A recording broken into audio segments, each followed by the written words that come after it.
ताई म्हणाली वीणा सौम्य शब्दात रागावलीस थोडीशी. कुबाई हो का? हो ना ग, ताई आपली नेहमीच्या उत्साहात सांगत होती आम्ही बाळाची वाट बघतोय वगैरे. त्यावर वीणा म्हणाली हे असं सारखं बोलत जाऊ नका, दडपण येतं. आणि हे असं दडपण आलं की काहीही कारण नसताना सुद्धा पाळणा लांबतो. वहिनी नेमकी एकटी सापडली तिला ऐकवाय. नाही ग बेबी, ताईला तसं काही नाही वाटलं, पण ती थोडी धसकलीच. पण सरू, बेबी वंस, जान्हवीला पण फार दडपण येत असेल का? हे आपण सतत हा विषय तिच्याकडे काढत असतो म्हणून. एवढं काही नाही बोललोय आपण तिला, आणि इतपत तर चर्चा होतेच की घरोघरी. हे डॉक्टर्स ना उगाच घाबरवतात, असं काही नसतं. जाऊ दे ना बेबी वंस, पण उगाच आपण अगदी नेमकी विषयाची परीक्षा नको घ्यायला. हो ना, नकोच बोलायला या विषयावर. मुलं ही देवाची देणगी असतात, तो देईल तेव्हा देईल. ठीक आहे, नको बोलूया. बेबी वंस, तुम्ही जरा आठवून बघा, आपलंही नवीन नवीन लग्न झालं होतं तेव्हा असायचंच ना आपल्यावर पण दडपण. सतत असं वाटायचं की आजूबाजूची माणसं ना काहीतरी वेगळ्याच दृष्टीने बघतायत आपल्याकडे. अमुक एक बातमी न देऊन आपण फार मोठी चूक करतोय की काय, असंच वाटत राहायचं सतत. माझं उलटच होतं, मलाच मूल हवं होतं. सतत मी त्याच विचारात असायचे. कधी जगाला ओरडून सांगते असं झालं होतं मला. पण मला काय माहित होतं, माझ्या नवऱ्याने. बेबी जाऊ दे ग. नाही सरू, नाही. भयानक फसवणूक होती ती. मला मूल हवं होतं, पण त्याला ती जबाबदारी नको होती, म्हणून मला न सांगता परस्पर मूल होणार नाही अशी सोय करून घेतली त्याने. किती घाणेरडं आहे हे. कशी माफ करणार मी त्या माणसाला? माझ्यात काही दोष नसताना, माझ्यात काही कमतरता नसताना आई होण्याचा अधिकार हिरावून घेतला त्यांनी माझ्याकडून. आणि यावर उपाय म्हणून दुसरं लग्न या जन्मात तरी करू शकले नसते. प्रेमात पडून ज्याच्याशी लग्न केलं त्यांनी एवढं फसवलं. आता कुणावर विश्वास ठेवायचा मी? त्यामुळे सगळं छान असताना आम्हाला मूल नकोय असं म्हणणाऱ्या जोडप्यांचा राग येतो मला. अरे देव देताय ना, तर हसत मुखाने स्वीकार करा. नका नाकारू. तुम्हाला कळत नाहीये तुम्ही केवढ्या मोठ्या आनंदाला लाथाडताय. ज्याला तो हवा असतो ना, त्याला सगळे उपाय करून सुद्धा नाही मिळत हा आनंद. बेबी वंस, जाऊ दे ना आता हा विषय. नका आता या सगळ्याचा विचार करू. नाही करत, याचा विचार नाहीच करत मी. पण मला या घरात आता श्री आणि जान्हवीचं बाळ यायला हवंय. अमृत नंतर ओसाड झालंय ग आपलं हे गोकुळ. होईल बेबी वंस, सगळं चांगलं होईल. होईल बेबी. श्री आणि जान्हवी दोघांनाही मूल हवंय, त्यामुळे केव्हा ना केव्हा तरी ते होईलच. फक्त आता या विषयावर आपण त्यांच्याशी नको बोलायला, एवढंच म्हणणं आहे माझं. हो, नको त्यांच्यावर प्रेशर टाकायला.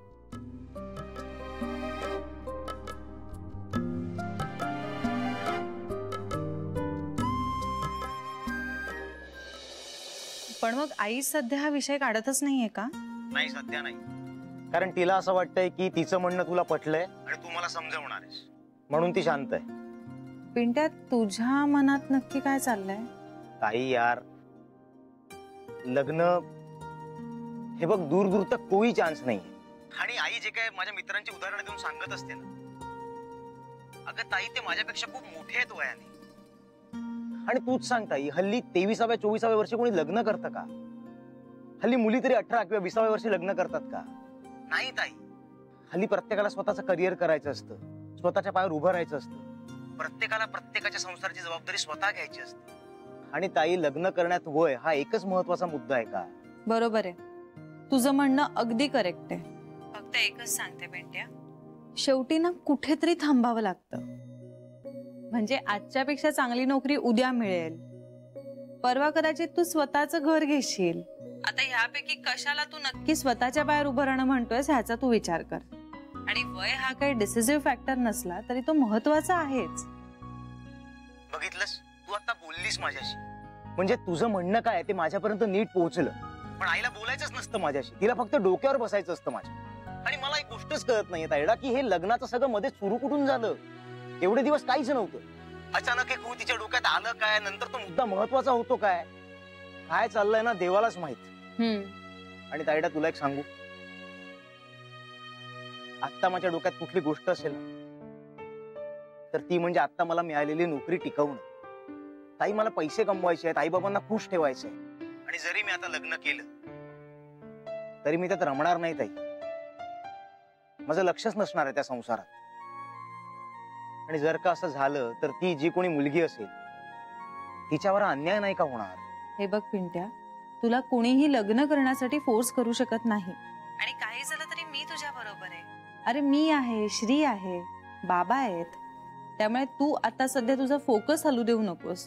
कामावर कॉन्सन्ट्रेट कर आणि घरातल्या कुठल्याच गोष्टींचा तुझ्या कामावर परिणाम होऊ देऊ नकोस. बरोबर आहे तुझं ताई. चल ठेवू मी आता फोन. हो हो पिंट्या, आणि काळजी करू नकोस. कधीही काही वाटलं तरी लगेच फोन कर. Thanks. Bye. Good night. Bye. काय झालं का समाधान? हेच तुझी काळजी त्याला ऐकून झाली का? श्री, अरे घरात हे असं वातावरण असताना हा मुलगा व्यसन करायला लागला तर, सतत पैशाची तक्रार ऐकून पैसे कमवण्यासाठी चुकीच्या मार्गाला गेला तर, त्यालाही स्ट्रेस कमी नाहीये रे. त्याचं मन मोकळं करायला कुणीच नाहीये. असं वाटून उगाच भलतच काहीतरी करून बसला तर. जानवी, पिंट्या असं काहीही करणार नाही. पिंट्या खरंच खूप शहाणा मुलगा आहे. अति प्रेमामुळे तू त्याची अति काळजी करतेस. असेल तसं. श्री, मी लग्न करून ह्या घरात आले ना तेव्हापासून मला बाबा आणि पिंट्याची जरा जास्त काळजी वाटते रे. नको करूस मग, मी आहे ना. आणि पिंट्याचं सुद्धा ना हे आता धडपडण्याचं वय. धडपडू देत ना त्याला, पडू देत, लागू देत. या वयामध्ये नेमकं आपण काय करायचं हे बऱ्याच जणांना कळत नाही. पण एक ना एक दिवस पिंट्याला त्याचा मार्ग सापडेल. आणि ज्या दिवशी त्याला त्याचा मार्ग सापडेल ना त्या क्षणापासून तुझी ही काळजी बंद होईल. बघतो.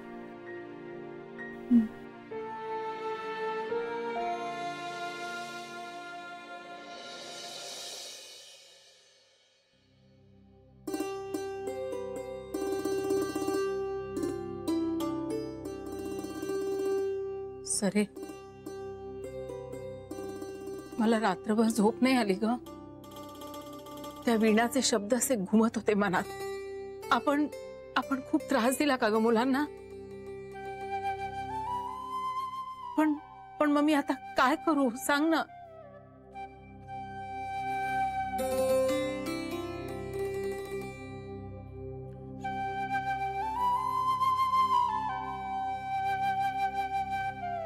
विघ्नेश्वरा, अरे मुलांना त्रास देण्यासाठी नाही केलं आम्ही सगळं.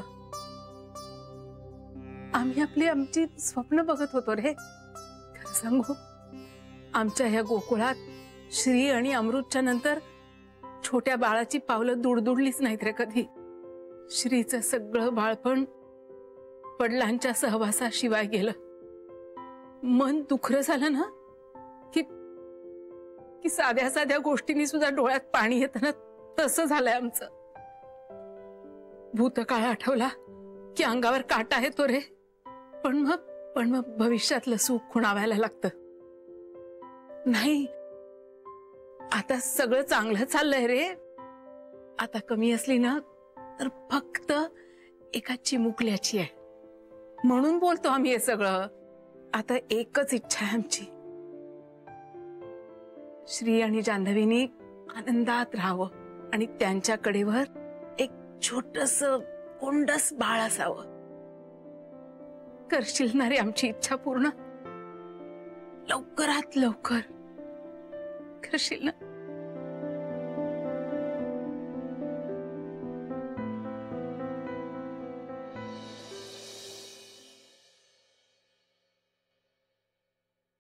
अरे वा, इथे बसू का? बस की. ही खुर्ची गाडीसारखी फिरते.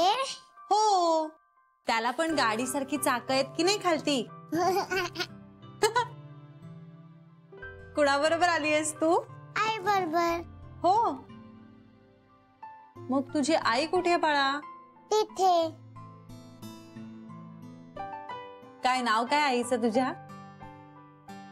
तू इथे बसलीयस आणि मी तुला शोधते सगळीकडे. आणि उठ बाळा, इथे नाही बसायचं. त्या मॅडम काम करतायत ना. तू एक काम कर, बाथरूम जवळ बाकडा आहे ना, तिकडे जाऊन बस. हा, सॉरी हा मॅडम. लताबाई, अहो राहू दे ना, काही हरकत नाही, बसू दे तिला. नको मॅडम, कोणी काही बोलण्यापेक्षा. लताबाई, कुणी काही नाही बोलणार, आणि बोललंच तर मी सांगीन. ती बसलीये की शांत इथे, तिला बसू दे. तू बसणारेस ना इथे शांतपणे? बसू दे तिला इथे.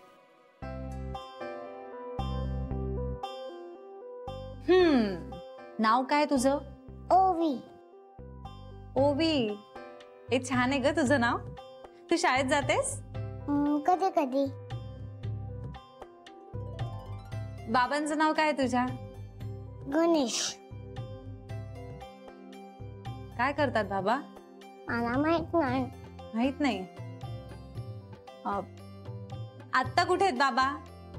मला नाही माहिती, ते घर सोडून गेले.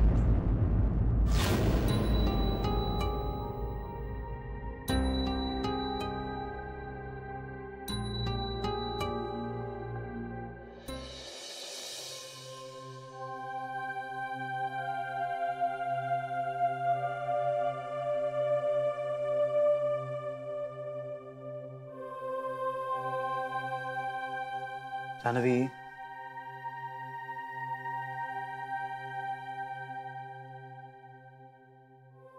जान्हवी, काय झालंय? माझ्या डोक्यातून ना विषय जात नाहीये तो.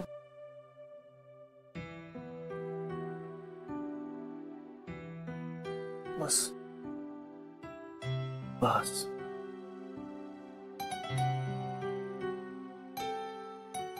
जान्हवी, अशी खूप मुलं असतात जगात.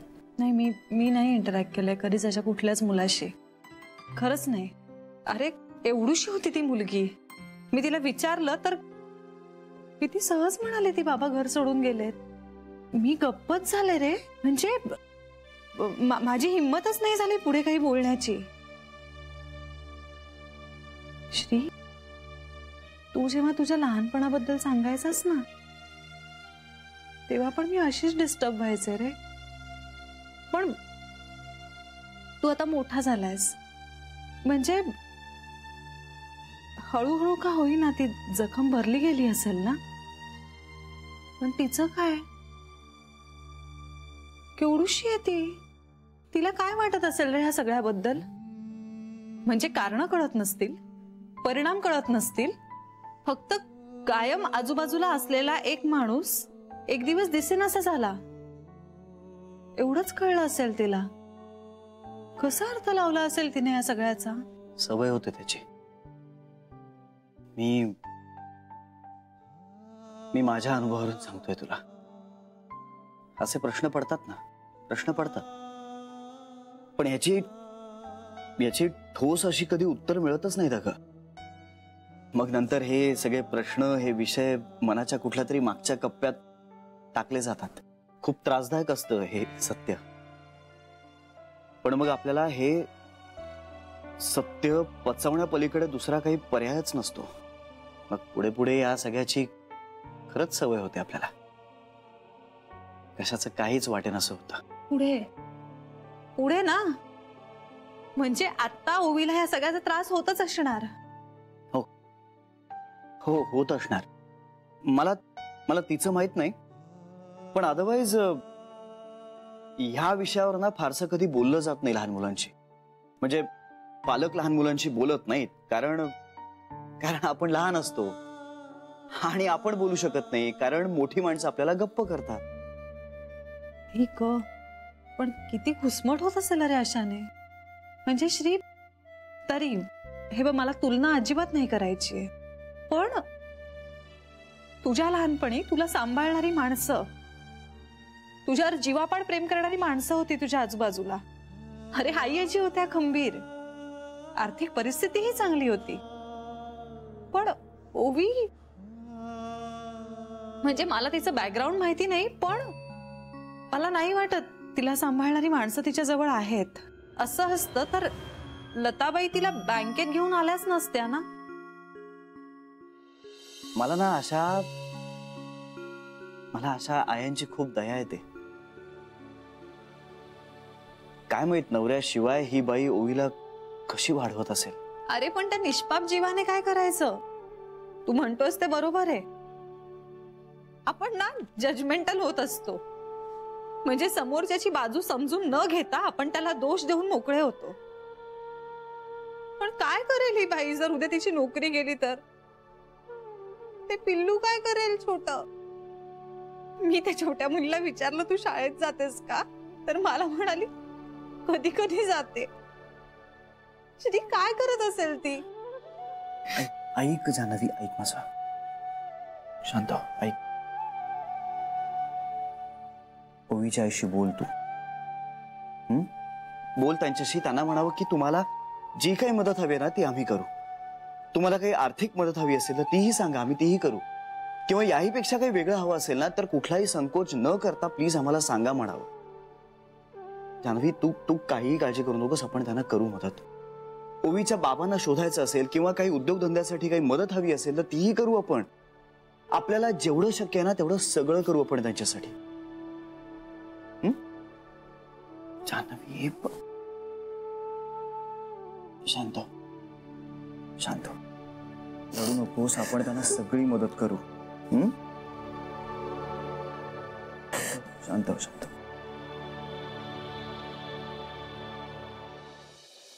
पोहे केले जान्हवीने सकाळी. अच्छा, जान्हवी कशी आहेस?